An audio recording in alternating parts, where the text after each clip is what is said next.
Look, Mr. President, I'll tell you some of these Fulanis. If you ask them where is their religion, they even forgot. They look at themselves as Nigerians. We should address the issue to reflect wherever someone is his place, and he can do his business there. So, Mr. President, I advise that this bill. Hello and what's up, guys? In this video, drama just broke out in the Nigerian Senate. One northern senator has just shocked the nation with his bold defense of Fulani Herdsmen. Right there on the Senate floor, he questioned why anyone should ask herders to return to their so-called state of origin. He said that is not only unfair, it violates the Nigerian constitution. According to him, many of these Fulani herders don't even know where they originally came from anymore. They see themselves as Nigerians and believe they have every right to live and do business anywhere in this country. In a surprising move, he called on his fellow senator, his friend, to withdraw the bill that could push herders out. His reason: the bill doesn't reflect the reality of Nigeria today and it needs serious rework before it can move forward. He ended by saying, wherever you live as a Nigerian, that is your home. Guys, I will let you watch the video for yourself so you can see exactly what I'm talking about. Also, don't forget to like, share and subscribe to this channel if you haven't already done so. Take a look, guys, and remember to share your thoughts after watching. Why do you now tell herders to go back to their states of origin? Is that what the bill says? Excuse me. That's what he says. Now read. Excuse me. Read the portion that says the bill proposes that ranches be established in the pastoralist state of origin without forcing it upon other states or communities that do not have pastoralists as citizens. Okay. This is what he's saying. Noted. Now, please, my friend Zam, understand that this is not in consonance with our constitution. Your bill is good. I like this bill, but this aspect should be removed. We should remove it, or we should. I advise him, he's my friend. I said it's nice for him to step it down. I advise my friend Senator Zam to step this bill down for more consultation, for better, drafting, so that it will go in consonance with our constitution. But leaving it the way it is now, look, Mr. President, I'll tell you some of these Fulanis. If you ask them where is their sort of religion, they even forgot. They look at themselves as Nigerians. We should address the issue to reflect wherever someone is his place, and he can do his business there. So, Mr. President, I advise that this bill should be stepped down for further consultations. Here, brought this bill. Senator Sam is a very eloquent speaker and someone I admire so much. But you cannot be perfect in everything. Obviously, there's a snag in this bill. There's a problem in this bill. And because you really cannot stop anyone, any Nigerian, from living in any area that he so wishes. The relevant section of the Constitution has been read. I saw something just a few days ago. Senator Natasha paid a visit to a Fulani settlement in our senatorial zone. Those people do not have any home except that place. They've been there for so long. They've been part and parcel of that society. Now to tell them to move to their state of origin. Where is their state of origin? Where is their state of origin? Now, for us as political leaders, the political class, I would like you to look at that. Who is the current senator of FCT? She is a Yoruba native. She's a Yoruba person, but she has won election here in FCT. Nobody told her to go back to her state. I, for one, I won my election in Tarauni constituency, my first election to come to the National Assembly in 1999, from Kano Central, but I'm from Kano North. Nobody told me to go back to Kano North. So, for drawing our attention to a very critical part of our national life that is leading to a disintegration of our lives through the incessant herder-farmer clash, destruction of plants and all that by those. And indeed, that has also led to the invasion of Nigeria by those who call themselves herders but are not Nigerian citizens. I recall, as a member of this Senate, that this bill at a particular time was also introduced on the floor of this Senate by Senator Kwankwaso. I recall also the problem that was following the debate, and that problem is what we need to tackle if we have to get to the nitty-gritty of this bill. While I agree that now is the time for us to stop open grazing, it also means that this is also the time for us to take another look at the law that makes land to be in the hands of states. Because there's no way you are going to be able to establish a ranch in a state if the state government says that they don't want it. I'm glad that Senator Zam has said that those who are sedentary, in states of origin of the herders, should be able to establish ranches. And of course, he has also given us the costing. But in order to do this, we must go back and look at the law. Because if we don't deal with that law, merely asking people to go, if they want to establish ranch, to now go and talk with those.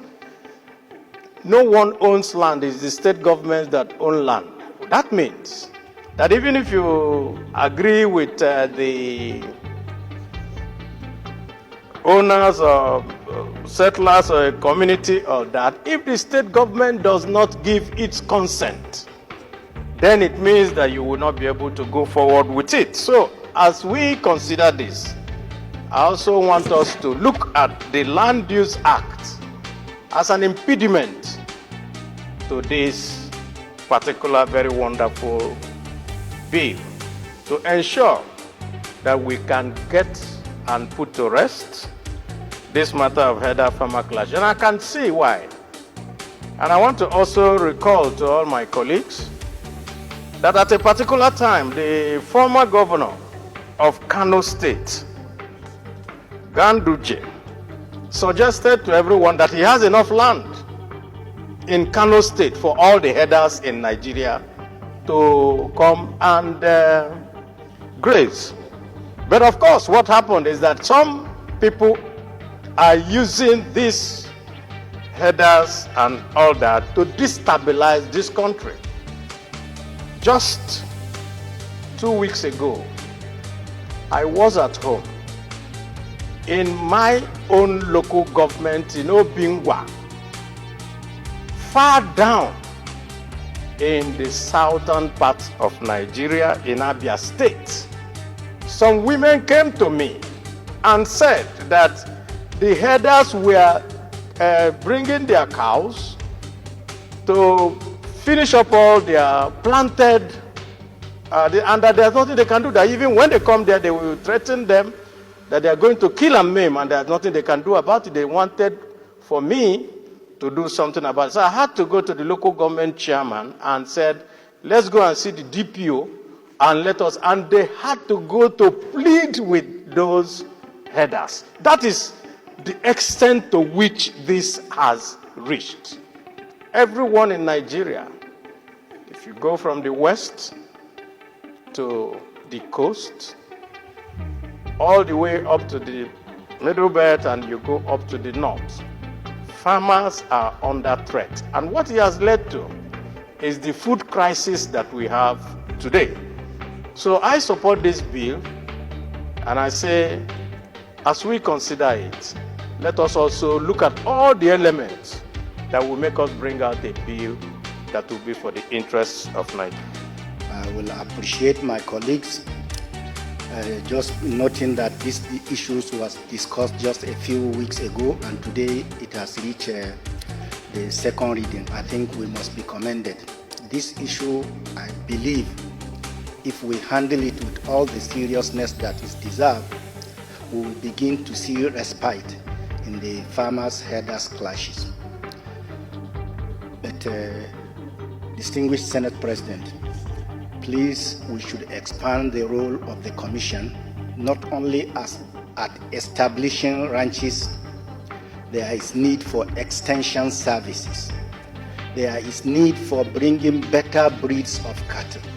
An average cattle of a pastoral Fulani man gives you less than 1 liter of milk a day, as against 30 liters of the hybrid cattle.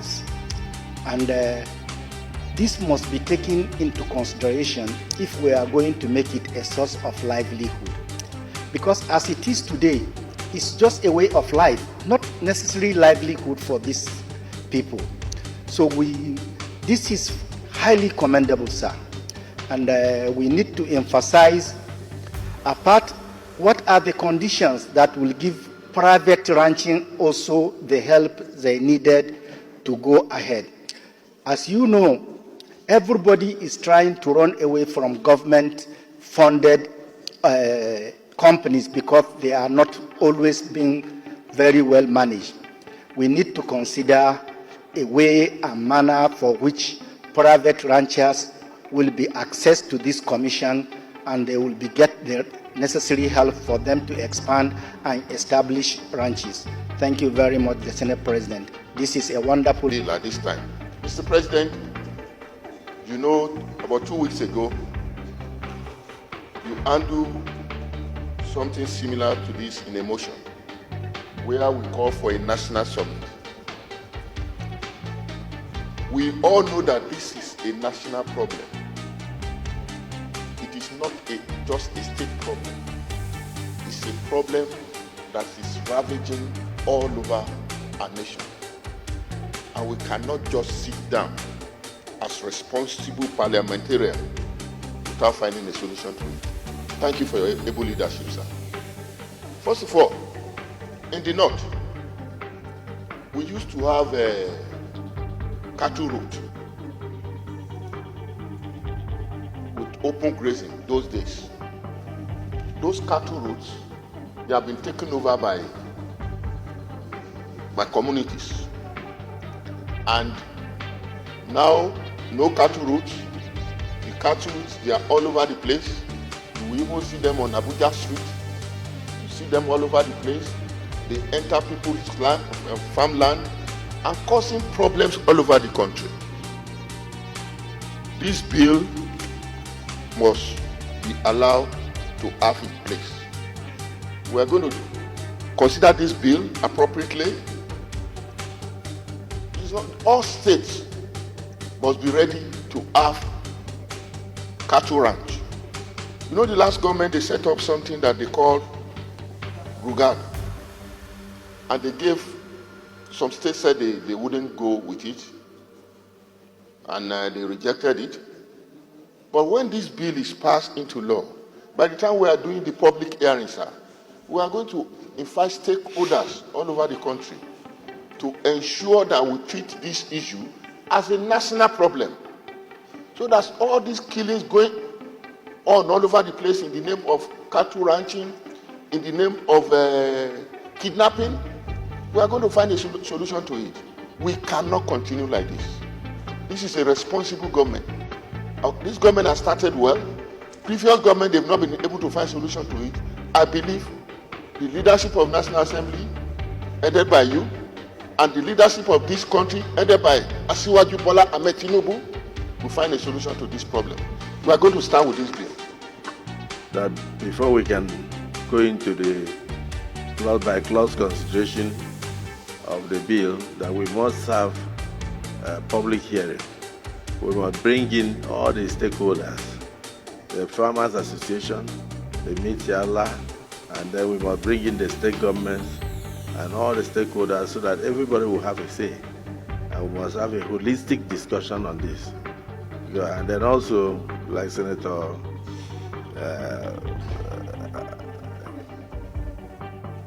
Distinguished Senator Baribe pointed out, if they need to tinker with the Constitution in terms of the Land Use Act, which is in the Constitution, to enable us create a clause that will allow easy access to land for ranching, we should do so. And then we should also know that many people may not have money to go into ranching. And it's something that we should do gradually. But whatever it is, when we go into the major issue of discussing it at the public hearing, we'll get more information and get stakeholders' opinions. Distinguished Senator Goje. National issue, and this bill happens to come from a senator from Benue State. Benue State is one of the states that we had series of clashes and hostilities regarding the farmers' herders issue. But I want to urge our colleagues and Nigerians generally to approach this issue of cattle ranching in good faith. It should not be seen as an issue that's going to be thrown away to some particular states because the Fulanis happen to come from those states. Because in the debate, submission of the promoter of this bill, he said that the ranches can only be made from the states where the owners of the cows come from. I know what he's trying to do. We can't do it that way. But all these Fulanis are Nigerians. They don't even benefit anything from government. They don't enjoy schools. They don't enjoy hospitals. They don't enjoy any roads. All the housing programs done by government, and they don't enjoy them, nothing. So to just throw them away like that because they happen to come from they are assumed to have come from states that may not have even enough water, enough grazing area. And you say it can only be done in that state. I say it's not going to work. If we want to solve this problem, which is a national issue, we should approach it with open mind. Where you have enough land, where you have land that can serve as cattle ranch with water and enough grasses and other foods for the animals, we should be magnanimous enough and realistic enough to encourage and in fact support the establishment of ranches in those areas. But to confine them to one area it will not solve the problem. So what I said, we must approach this matter in good faith. But to say, because I know if you say that you only want to do it in areas, maybe there are very few states in Nigeria that will be willing, that Fulani can claim to have come. But they are Nigerians. So, of course, if you go to Oyo State or even Ogun State or even Abia, you get Fulanis who speak Igbos, Fulani who speak Yorubas, who don't go anywhere outside those areas. What do you tell them? Because they are not indigenous to that place, they don't deserve any rights in that place? No, I disagree. So please, my colleagues and Nigerians, if we want to solve this problem, we should solve it frontally. Secondly, some weeks ago, we discussed this issue, a similar issue like this, and we even set up an ad hoc committee to come up with recommendations on the establishment of grazing areas. I think this being the case, we need to take a position, either to harmonize these two issues so that we don't have to continue discussing. Let's do it once and for all. The ad hoc committee and this issue we are discussing, I believe in my opinion, should be harmonized so that we solve this problem once and for all. Thank you, Mr. President. Thank you. Actually, law, it has to apply nationally. For instance, if you go between Umuahia and Enugu on that route, you will see a large population of pastoralists. They have a place there where people come to buy cows and all that. The meat is needed by the whole country. So establishing ranches cannot be limited to a section, as if they are the ones that eat the meat alone.